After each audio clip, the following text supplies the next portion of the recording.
Many strange things have been seen across South Africa.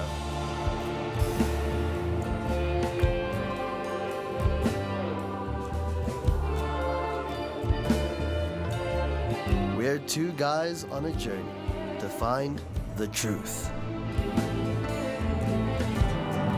Join us as we explore South Africa in search of the supernatural. Anything from UFOs to the paranormal. You can't dismiss something you don't investigate. Welcome to Strange SA. UFOs. This is one area I think I've got my own information to provide as well. I was very excited to do this episode. UFOs aren't necessarily aliens. The term UFO just implies that there's something in the sky that you cannot identify. It doesn't mean that it's an alien from another planet or a being from another dimension. It's just something that it's flying around. You can't explain the way it's flying. It's unidentified. It's a UFO. UFOs are out there. I'm telling you, there's just so many sightings out there that had multiple witnesses with credible witnesses. And by credible, I mean police, officials from government, the military. It's something that has been covered up many times, and that's something we should investigate. And you know what? We found out that there's a lot of activity and a lot of sightings in South Africa. UFOs has been in history for a long time. And I'm not talking about Roswell. There's actually paintings out of the medieval times depicting people in spaceships, and it's kind of uncanny. It's a guy in a rocket ship. The earliest known sighting of a UFO was around 1440 BCE in Lower Egypt, where the pharaoh Thutmose III's scribes wrote that he encountered fiery discs in the desert. People report seeing many different shapes of UFOs. Some are just glowing orbs, others are cigar-shaped objects. You get the classic disc, you get black triangles. There are just too many to list. We met up with Marcel Carlse on top of Northcliffe Koppie. What a beautiful setting, and it was perfect because he could exactly describe to us what he saw one night. Marcel he carried himself very well, and he looks like there's no reason to lie about it or anything, and he actually said he kept quiet about it. He feared ridicule from a lot of people, and I think he got inspired when he saw us tackling this subject, and he thought, this is a chance for me to speak out. And yeah, very interesting knowing that now we have sightings in Johannesburg. Marcel, now you say you believe that you've seen possibly a UFO. Yes, I believe I did. It was about 2 years ago. I was living in an apartment building on the top floor. I came home after work. It was about 4:30 on a Wednesday or a Thursday afternoon, and I had this little ritual where I just make a cup of coffee, unwind from the day. And at this moment, I was standing on top of my balcony and looking at the sun going down. And roughly, I'd say I was facing like a northwesterly position because I was looking at the west, sun going down. And as I looked to my due north, I noticed something very strange. I noticed an orange light just hovering just above the horizon. Now, where I used to live as well was close to a well-known airport as well, so we were used to a lot of air traffic coming by, and you know the difference between a plane and a helicopter and other types of aircraft. And this thing was just hovering. This orange light was literally just hovering in the northerly direction. And then it changed positions. It moved directly in front of me in a fraction of a second. Sure. Wow.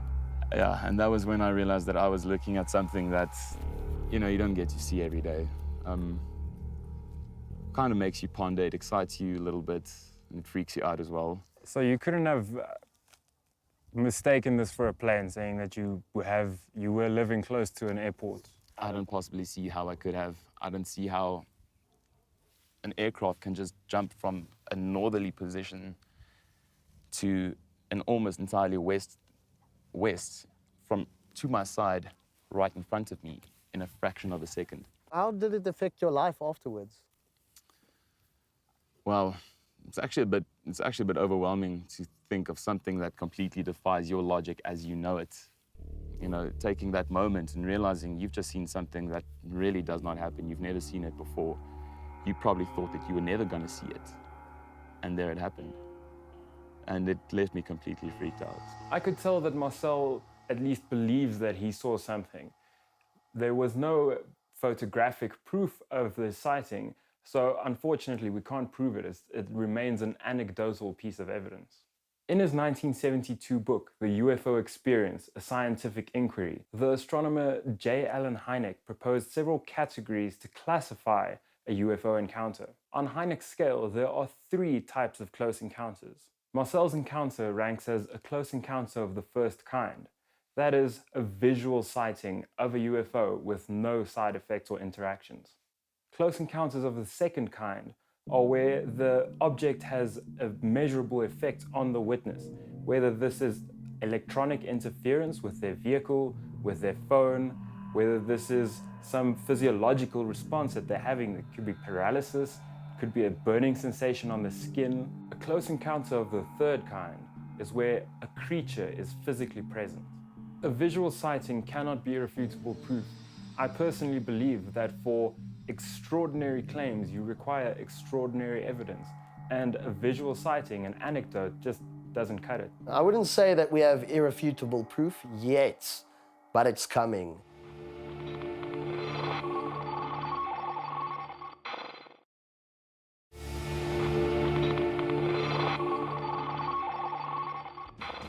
When we were conducting our research, we came across a local website, and it was called UFORSA.co.za. I feel that UFORSA is an important resource and a place where people can go, everyday citizens can go to report their sightings. There's such a stigma about talking about whether you've seen a UFO or not, that anonymously posting online is just the best way to go. Hi Gert, you are with UFORSA, I understand. Could you please just tell us a bit more about yourself? Well, my name is Gert Jordan, and I am the founder of UFORSA, which stands for UFO Research in South Africa. And we basically do UFO reports on the surrounding areas in South Africa. How does UFORSA work? How is it based? How do people contact you, or how do you research? Well, we have a website, www.uforsa.co.za. And people can go on there and look at, it's basically a platform for whoever might have seen a sighting or want to report it, or, just want to do some basic research. And there is a contact form which they can fill in and submit a picture and all those wonderful things so we can review the report. But like I said, it is a platform for people to do their own research as well. If it's a high profile type of report, then we will launch a personal investigation, but otherwise it's up to the public in their own opinion to see if it's a hoax or not. How many sightings do you get reported to you in a week or a month? Per week, there would be at least 1 to 3. With all these sightings being posted, is there a specific area that you would say is like more active than other areas? Well, we have deducted that there are 3 hotspots in South Africa, which is Johannesburg and its surrounding areas, Durban, and then in the Western Cape, since it's very open, vast. The sightings on UFORSA cannot be used as evidence as they are now. They can, however, be used as a resource to find cases that you would like to investigate further and perhaps try and debunk the evidence to see if you're actually dealing with something unidentified. We met up with the MUFON National Director of South Africa, Lee Strydom, at the brilliant setting Hell's Kitchen. We decided to keep the questions that we were asking Lee very basic, just to give a nice base of knowledge to work off of and to start your own research. Can you please just tell us a bit more about yourself? All right, my name is Lee Strydom. I'm the National Director for MUFON in South Africa. MUFON is an American-based company. It's a non-profit organization, and the guys are dedicated to studying UFOs around the world. When investigating these sightings, is there a specific criteria you're looking for when looking at the sightings to determine it's fake or not? You know, if somebody sends a photo, it's easy to analyze because we use photo forensics. Well, I use photo forensics to check photos, and you can actually see if it's a fake or not. So there are tools that you can use it, but again, it's not 100% because every time you save a picture, it changes its data. Can anyone become a Anybody can become a researcher. Basically, it's just an interest. If you have an interest in this sort of subject, then you can. I understand there are several species that are allegedly in contact with us, with our species. We go through a list of about 100, but let's go the Nordics. They are very prominent. They are supposedly over 6 foot, blonde hair, blue-eyed, very friendly towards humans, wanting to deal with our spiritual growth. These are also the guys that were mentioned in the Bible as the angels, and they've always had a hand in, apparently, had a hand in human development. Then you have the Greys, which come from the star system Zeta Reticuli.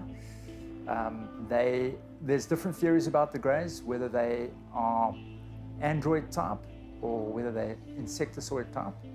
Okay, they seem to be of a hive mind, so one thought they all know what's going on. Seem very cold towards people. And you've probably seen pictures of them. These are the very spindly guys, 3 to 4 feet high, very big heads and bulbous eyes.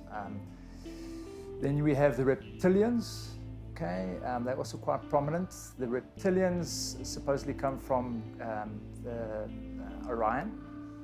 Okay, very warlike, they do not like humans. Okay, corruption is one of their things, and wanting to rule everybody is one of their things. Okay, but apparently they've been on this planet for hundreds of thousands of years, so apparently before we arrived. I read somewhere that there are 2 types of grey aliens, that you've got the tall greys and the short greys. Yeah. I also read that the short greys are perhaps here to conduct scientific studies on the humans, and the tall greys would then be their superiors. Yes. Yeah. Okay, so the Greys apparently work for the reptilians. Okay, so they behind the scenes. These are the guys that you'll usually find in all the crashes. Okay, and you'll find in the abduction cases. I'd say 95% of abduction cases have the grey alien as this figure that people see. How big of a threat would they actually be? Okay, so my opinion again, look at the world. They're already here and it's already happening. Okay, so the threat is huge. If I told you something very scary, it's on YouTube. And it's the NASA space station with the video footage of around Earth. And if I tell you there are millions of these things around Earth. Do our sightings of UFOs, are they very similar to the international communities in terms of how they look, their shape, their behavior? Yes. Typical shapes, your orb, your cigar shape is very, very prominent. Your triangular shapes, but it's all over the world. Lee, why do you think is it so important for us to actually research this and carry on with the work that MUFON is doing and to get connected with these societies? The more information we can get, the better we can equip ourselves with what we need to understand going forward. You don't want to be coming into something and you don't know what's happening. So the more information we get, the better. So report whatever you see. Report, even if it's something you don't understand. It could be something that's totally not UFO, but report it. Thank you for having this interview with us. This is amazing. You taught us so much right now, and It's so much to take in. but Really? it's great. I think we can definitely going to open up some eyes, and hopefully we'll get more people to start investigating what's going up above us.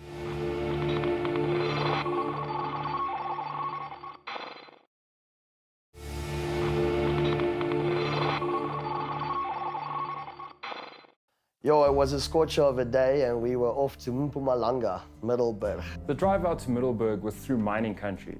I felt like Gideon was being a bit of a tour guide at this stage, as he grew up on a mine. And we met up there with Chris Gatsoinis, who is a retired ex-police officer, detective might I add, and he saw something strange in Middelburg one night. Chris, can you run us through exactly what happened? Okay, we were busy working, if I'm not mistaken, on a Friday night. We came over the bridge towards Aerorand. It's when we saw the lights up in the sky from about that position, above the power lines. There were three lights that looked like spotlights at a distance, and then the other two came closer, so there were 5 at the end. And they moved across very slowly, and they stopped. We actually pulled off the road, where the cars are at the moment, and we got out. We actually called the station, and I phoned my wife as well, to say, look, there's something strange up in the sky. But it was really something that I've never seen before. To explain is difficult. The 5 lights came together, and then they lifted to they got a bit of altitude, and suddenly they just whisked off all 5 together in the same direction at a high rate of speed as well, and then they disappeared. It was really hot in that field, as it was a scorch over day. So we decided to go quench our thirsts in the local bar, where Chris discussed the event and the sighting in more detail. Chris, would you tell us a bit more about yourself? Okay, I'm Chris Getsonis. My day job is selling Nissans. I'm at Middelburg Nissan. I'm a reservist. I'm an ex-policeman. I used to be a policeman back in 79. I left in 83. And I've got a passion for being a policeman.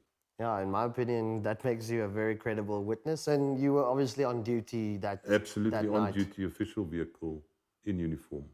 So what I saw and what I believe is something not explainable, because a week later, I saw 23 lights, which are Chinese lanterns. That was not what I'd seen that Friday night. So you could make the clear distinction. Absolutely. It's not Chinese lanterns.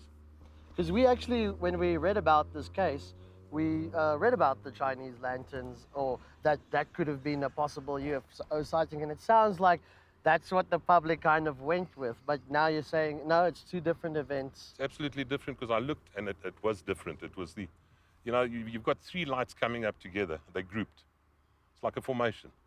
They stand still, and then out of nowhere, the other 2 lights come and join them. So they stop. So explain that to me. The Chinese lantern, the way I see it, the air current takes it and it carries on. Those 23 lights we saw a week later carried across all the way to Witbank. Chris, in the field you mentioned that these objects were flying in formation. Could that have been helicopters? Definitely not helicopters. There's nothing to do with aviation, yeah. Now, if it was to be a helicopter, you'd hear the chopper, the rotor noise, definitely. Because the distance that was, if that was a chopper, you'd know it. So yeah, that we can eliminate. I can give you a guarantee, and the other witnesses that also, you can ask them the same question. Even an amateur or anybody that doesn't know about choppers would say it was definitely not a chopper. Chris, if you have to guess, what do you think was out there that night? If I had to classify it or describe it, I'd say it's alien. It's alien to me anyway. Do you understand? I can't say what classification of alien, but what was there is inexplainable. Okay, I can give a description of what it was. So if you've got to categorize it and put it in categories, I'd put it in the category of an alien. So, but I'm very realistic. I need to see proof of things. So if I had to classify, yes, I'd say it's alien. As a police officer, Chris is a credible witness because the government entrusts him to report events exactly as they happen. He's also been trained to recognize aircraft, to recognize whether something is a helicopter or an aeroplane or a satellite. His knowledge over the years with the police force makes him a key witness and someone who can describe with great accuracy what happened. And if he doesn't know what happened and no one else can give him an answer, then something strange. Next was a very interesting interview. We met up with Roberto, who claims that he's been abducted. How's it, guys? Hi. I'm Roberto. How you doing? Hi, Gideon. Good to meet you guys. Nice to meet you too. Okay. You got an interesting story for us. Maybe. I'll tell you the story. You can tell me if it's interesting or not. Okay, cool. Okay. Looking forward. Cool. Roberto, you say you think you've been abducted by aliens, and this happened about 20 years ago, 5 nights in a row. That sounds very tough. I mean, it was 5 consecutive days. It was like, what is actually happening? Why me? What is happening? So I think it was more after the experience that I started questioning more and, watching movies about people, true stories of people who had actually been abducted or had some kind of experience, We met up at his childhood home. Roberto showed us around and took us up to his bedroom, where events unfolded. Okay, guys, this is the bedroom where I was staying in. Obviously, the position of the bed was a little bit different. The bed actually, a different bed, but used to be long-wise like this. And the whole situation happened over 5 days. It's just bringing back all these memories of what had happened, because the first night, I was fast asleep. And all of a sudden, I wake up. The only thing that I could move was my thoughts and my eyes open. And my body was completely paralyzed. There was like this tremendous, I don't know, vibration or frequency that just completely paralyzed me. And I looked kind of this way. Now, I don't know if it was a gray or what species it was, but it was from the toe of the bed coming around, like this. And I was like, you can imagine, all of a sudden, I wake up and this is happening in the room. To be honest, I don't actually remember what happened after that. It was just in that moment, and then wake up the next morning. And it was quite strange that it happened like 5 days in a row, because the second night, a similar thing happened, except it was almost like it was already here by me. I woke up, same thing again, completely paralyzed, but coming closer to me on this side, as opposed to there, and there's a boop, boop, tremendous frequency, like boop, boop, boop, boop, boop, and it's like, again, just chip. I mean, the first 2 nights, I wouldn't really say that I was abducted. Maybe they were inspecting, if you like, because I was fully aware, although I might have been somewhere else as well afterwards. The third night was when I actually felt, I wasn't really here. I was here, but I could see where I was, type thing. And I was lying on some kind of table, and I couldn't see the extremities or what it was, but I could see a coat. But I couldn't see hands, feet, nothing. And all the communication was happening thought-wise in the mind, not verbal communication. Because again, I'm like, I don't know what it is, but I was completely paralyzed, right? And I could see a dial, and it was like 4 or 5. And in my head, because I'm quite a cheeky person, or very inquisitive, or whatever you want to call it, I said, is that all you can do? And the next minute, I don't know, I can't remember seeing a hand or extremity, but the dial went to like 9. And it was extreme, like... Roberto's encounter ranks as a CE3, a close encounter of the third kind, meaning that a being was physically present. Would you say you knew afterwards that it was aliens because of what you experienced, or did you think it could have been something else, and did you go do research to try and figure out? No, I definitely knew it was aliens. It was definitely alien. As you said, you saw the UFO. I saw so even the faces that were around me the first 2 nights, I immediately knew it was alien. And then the 4th night, the part that I can remember properly, and that is, I was lying in my bed, but something drew my attention to the corner here. And it wasn't so much the physical corner, but there was like a tunnel. I could see like a tunnel going through there. And there was a typical UFO flying saucer shape with lights underneath. And I was watching, and then I saw this body come down. Boom, boom, boom, boom, boom, boom, boom, boom. And as it dropped, then I was like awake again. As Roberto was going through the story of what happened to him, some of the elements of his story reminded me of something that had happened to myself. When you were telling the story about that intense, pulsating, vibrational sound that you experienced, it brought up something in myself that I experienced a couple of years back on a farm in the Northern Cape, where I woke up in the middle of the night and I was fully paralyzed. I couldn't move my body. Wow. And I heard the same, that woof, woof, woof, woof noise. And then I felt my body levitate off the bed. And when I was about halfway up the room, I managed to scream out because I was fighting the paralysis. I was trying, it was terrifying, I didn't want it. And then as soon as I screamed out, I fell back onto the bed, but I regained control in the air. I hit the bed and I sat up again. So when you were telling your story, I was going like, yo, I was freaked out. I was like, Fraser, what the hell? You were abducted too? Well, I mean, I'm glad you're saying that because, like, it's kind of been my own personal experience. And yeah, I've seen non-fiction films and that kind of thing, but when you actually hear from someone now, I mean, that's amazing. But I mean, it's amazing in the sense that you know, but at the time, I know it's quite extreme. The fifth night, I went to sleep and I woke up normally the next morning. Now, why is the fifth night important? Because I woke up, I knew something had happened. I just had that same feeling, not because it had happened, I just had a feeling something had happened. And once I started coming around properly, I could, from the top of my nose here to here, there was a scraping in my nose. And I don't think I picked my nose in the middle of the night, but there was a proper scraping inside, and then below the ridge of my nose, there was a bump. And I didn't have acne at the time, but there was like this bump here. So either they extracted or put in, I don't know. I feel that many abduction stories have similar elements to reports of sleep paralysis. But as someone who suffers from sleep paralysis, I can say that it's not what it is. There's also hypnotic regression therapy that's been shown in research to help people remember more of these abductions. And Roberto thinks that's just something he needs to go do one day. My conviction in regards to the UFO phenomenon remains unchanged after this investigation. If anything, it's been sparked even more. I must say, from Roberto's account and all of a sudden Fraser's account, it doesn't sound like sleep paralysis to me.